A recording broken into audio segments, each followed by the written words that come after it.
C'est votre rendez-vous, merci pour l'accueil. Alors on est dans une commune du Nord, c'est Sailly-lès-Lannoy. Ça fait partie de la métropole européenne de Lille, 1600 habitants. C'est une commune périurbaine, on va découvrir ça. Mais dans cette commune, la particularité, c'est qu'on a instauré une gouvernance partagée. C'est que les citoyens ont plein d'idées et que la commune facilite en fait ces idées. On va en parler avec vous, Martha Vozek. Bonjour. Donc vous représentez, on va dire, la commune. En fait, vous êtes un peu le rouage entre les citoyens et leurs projets et la ville. Tout à fait. Alors moi, je suis élue au CCAS, mais aussi à la participation citoyenne, qui est une nouvelle délégation. Lors du précédent mandat, nous avons expérimenté quelque chose. On est toujours en expérimentation. Bien comprendre, Sailly-lès-Lannoy, c'est un tout petit village, 1964 habitants, sans ingénierie pour la participation citoyenne. Donc on a tenté l'aventure suite à la projection du documentaire Demain de Cyril Dion, où la salle communale était vraiment remplie. On était très étonnés pour un samedi soir, c'était plein. Et suite à cette projection, ça a suscité beaucoup de questions, beaucoup de débats, et notamment beaucoup de personnes qui étaient en train de se dire mais nous on veut bien participer mais comment faire. Donc on a mis en place quelque chose qui était plutôt de l'ordre intuitif, parce que pas d'ingénierie, c'est-à-dire pas de moyens humains ni financiers à l'époque. De l'idée, exactement. Et donc l'idée c'était notamment d'être tout de suite dans l'action concrète, c'est-à-dire qu'on a créé un dispositif assez original finalement, on se rend compte aujourd'hui, de permettre aux habitants de venir avec des idées et de pouvoir les concrétiser le plus vite possible. Alors, on va parler tout de suite de là où on est en fait, ce jardin, parce que c'est une des idées concrètes quand même. C'est une idée concrète, effectivement, c'est peut-être une des idées la plus visible.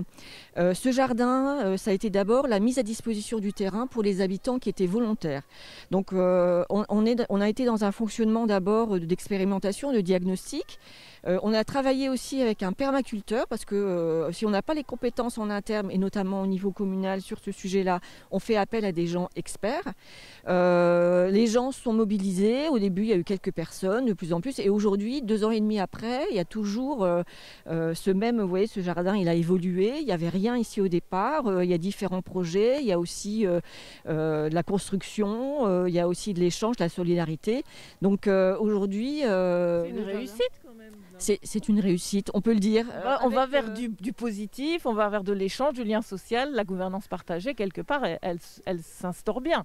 Alors, elle s'instaure bien, mais c'est un pari aussi qui est difficile. Ça demande beaucoup d'énergie. On est d'abord sur un échange aussi de valeurs, je pense. Les gens ont compte tenu des circonstances actuelles et peut-être encore plus aujourd'hui, on se rend compte de la pertinence du projet. Alors, gouvernance partagée, ça peut faire un petit peu peur, mais on est dans quelque chose de... on accueille les expertises des habitants qui souhaitent le faire. Donc, on est dans un système différent des conseils de citoyens, par exemple. On se dit, vous avez un projet, ok, on va le faire, mais vous le faites avec nous. Il faut que les habitants prennent part au projet. Ils sont acteurs. Ils sont en demande de ça. On va s'arrêter là, Martha, parce qu'effectivement, on parle des citoyens, ils sont là aussi. On va rejoindre Christophe là-bas qui s'occupe du compost. Et donc voilà, ça c'était l'avis de la mairie. Merci beaucoup, Martha. Je continue mon petit chemin dans ce jardin. Alors, ici, vous le voyez, le compost, mode d'emploi. Alors, on a de la chance à Sailly parce qu'on a un maître composteur qui met ses connaissances au profit de la population. Donc voilà, vous voyez les bacs de compost. Bonjour Christophe. Bonjour. Vous êtes en train de remuer le compost qu'on vient les gens viennent ici. C'est le samedi matin. Alors, c'est le samedi matin de 11h à midi. Les participants viennent déposer leur bioseau, verser leurs déchets. Et nous, on complète avec des matières brunes et on fait le mélange pour arriver à du compost, comme vous voyez à côté. Voilà, les différents bacs se succèdent. Là, il est plus ou moins fait. Et puis là-bas, il est fini. Exactement. On a un bac de maturation où le compost fait son cycle naturellement. Et après, on a un bac de stockage pour le compost déjà prêt. Alors, en tant que saillysien, cette fabrique saillysienne, ça vous plaît? Tout de suite, quand vous avez entendu parler de ça, vous vous êtes dit, moi, il faut que je participe à ça? Alors oui, la démarche elle est vraiment intéressante, ça permet aux habitants de se côtoyer sur des sujets qu'ils n'ont pas l'habitude de mettre en commun ensemble. L'avantage c'est qu'on rencontre des gens avec différentes spécialités et ça nous permet d'apprendre de nouvelles choses. Donc c'est le lien social aussi dans ce village, peut-être qu'avant vous ne connaissiez pas ou dire juste bonjour, là ça va plus loin. Voilà, tout à fait, donc on crée du coup des amitiés. On se trouve des centres d'intérêt communs et ça permet de rencontrer des gens de tout horizon qu'on ne côtoie pas d'habitude. Voilà. Alors, le compost, mais aussi le jardin, hein. Vous aussi mettez la main à la pâte pour le jardin aussi? Voilà, ouais. Donc on s'occupe du jardin toute l'année avec des participants et avec des habitants du village. Et on utilise le compost sur le terrain. Bah, c'est super, hein, c'est voilà, le cycle naturel. Merci Christophe, je vous laisse continuer à remuer un peu. Et puis alors, vous allez voir, il y a plein de choses. On va parler de zéro déchet, parce que là c'est Véronique qui est fervente défendrice de ce zéro déchet, hein, c'est ça, vous êtes là, vous faites des ateliers. Alors avec la crise sanitaire, bien sûr, c'est plus compliqué. Oui. Mais donc vous avez mis en place ça pour convaincre les Saïsiens? En fait, c'était au départ une envie de partager ce que je faisais moi dans la vie de tous les jours et de montrer que c'est possible en fait de faire des choses simples pour changer ses habitudes et réduire ses déchets. Ça peut être ramener son sachet de pain à la boulangerie plutôt que d'en prendre un nouveau, réutiliser ses sachets. Donc on a commencé à discuter, à échanger là-dessus et puis petit à petit, il y a eu une demande de pratique pour faire des ateliers, pour faire ses propres produits ménagers, sa lessive. Ça a pris, en fait, la population saïsienne a répondu, elle a envie de participer à ça? Oui, voilà, on sent qu'il y a vraiment une envie des gens de faire quelque chose, de se dire que c'est pas possible de continuer comme ça, la planète ne peut pas survivre à la manière dont on la traite, et que c'est vraiment si chacun s'y met, chacun fait sa part.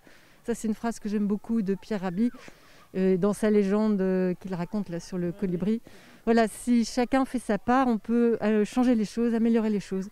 Déjà avec le compost, hein, on fait sa part aussi. Et puis vous, alors là, vous avez un petit sachet dans votre poche.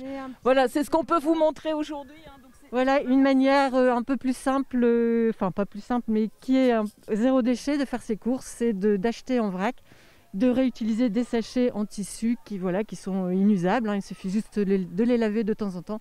Et ça permet de réduire d'une manière considérable les sachets. Des gestes tout simples, hein, c'est pour vous, c'est ça, c'est pour montrer en fait que ce zéro déchet, il est accessible. Il ne faut pas non plus tout changer dans son fonctionnement. Ce sont des petits gestes et après on s'y adapte. Hein. Et surtout, y aller pas à pas et pas se dire voilà je vais tout changer, mais voilà, faire chaque jour un petit geste et voilà, tous les petits gestes cumulés par chacun d'entre nous vont nous aider à améliorer les choses. Donc j'imagine que vous attendez avec impatience la fin de cette crise pour pouvoir reprendre des ateliers, revoir tout le monde, faire ce contact et ce lien social. Très bien. Merci Véronique, bonne continuation et puis bonne fabrique saïsienne. On n'a pas fini parce qu'on a vu le jardin ici et puis depuis peu on a installé aussi des ruches et donc on va rejoindre là-bas les ruches parce qu'elles sont juste à côté du jardin. Toujours la fabrique saïsienne, hein, voilà. Donc ça, je vous présente les ruches de la fabrique et c'est Michel Leroy qui s'en occupe. Ça va Michel? Très bien. Alors ici, 4 ruches qui sont installées ici depuis plus ou moins un an, c'est ça. Et donc vous êtes là pour aussi montrer ce que représente l'abeille et la diversité, la biodiversité. Absolument, c'est dans le cadre du jardin, en complément du jardin participatif. Nous avons eu l'idée d'installer des ruches pour pouvoir justement montrer à tous les gens qui participent au jardin, les jeunes, les anciens qui y passent, comment les ruches se développent. Et donc nous avons installé ces ruches tout près du jardin grâce à un terrain prêté par la mairie. Et aujourd'hui, un essaim qui est arrivé naturellement dans les ruches, aujourd'hui nous avons 4 ruches. C'est l'entretien, les ruches. Bon là, aujourd'hui, elles hibernent avec le froid, tout ça. Mais tout ça, vous entretenez, vous venez... Voilà. On entretient, on les aide à se développer, on surveille que tout va bien. En fin de saison, nous les nourrissons pour pouvoir leur faire leur réserve pour l'hiver, pardon. Et donc nous espérons, c'est la deuxième année, nous n'avons pas encore une miel puisque nous avons favorisé le développement des abeilles plutôt que la récolte. Ouais. Donc cette année, nous espérons avoir une petite récolte parce que l'idée, c'est pas de faire de l'élevage intensif, de l'apiculture intensive, mais c'est vraiment d'élever des abeilles le plus naturellement possible et faire participer des gens qui s'intéressent à la vie des abeilles. Quoi. Oui, parce que le but aussi, après, au beau jour, ce sera d'expliquer. En fait, les gens pourront venir, vous ferez un peu des visites guidées, d'explications. Hein, c'est ça, puisque vous êtes aussi apiculteur, vous avez fait une formation. Tout à fait présenté. Nous avons acheté des tenues pour pouvoir sécuriser vraiment les visites, par petits groupes de 3-4 personnes. On va pouvoir ouvrir, expliquer les différentes phases de la ponte, les larves, la naissance et puis la nourriture, expliquer vraiment tout le déroulement de la vie d'un essaim. Voilà. Donc vous savez que cet été, vous pourrez effectivement, enfin même au printemps, découvrir tout cela. Merci, et on a encore quelque chose à découvrir à Sailly, parce que vous voyez, il y a plein de choses ici. On est toujours à Sailly-les-Lannoy, on va parler mobilité avec le dernier né de cette fabrique saillysienne, c'est ce Totem Stop. Et pour nous en parler, c'est Jean-Charles Houveganel qui est le référent de ce totem. Alors Jean-Charles, je suis là comme ça, et en fonction des directions qui sont là, une voiture pourrait s'arrêter, c'est ça le principe. Tout à fait. Grâce à ce Totem Stop, soit vous prenez la direction des 4 cantons, soit la direction des prés. En l'occurrence, Anouk doit se présenter aux prés, voilà. Ouais. Vu le nombre de voitures qui passent, vous êtes sûr d'être prise entre 5 et 8 minutes pour vous rendre à la station de métro Les Prés. Si d'autres personnes veulent aller aux 4 cantons, du coup, ils choisissent les 4 cantons. Quand d'autres personnes veulent éventuellement aller sur Villeneuve d'Ascq à V2, ou alors, tiens, moi j'irais bien à Lille. Voilà.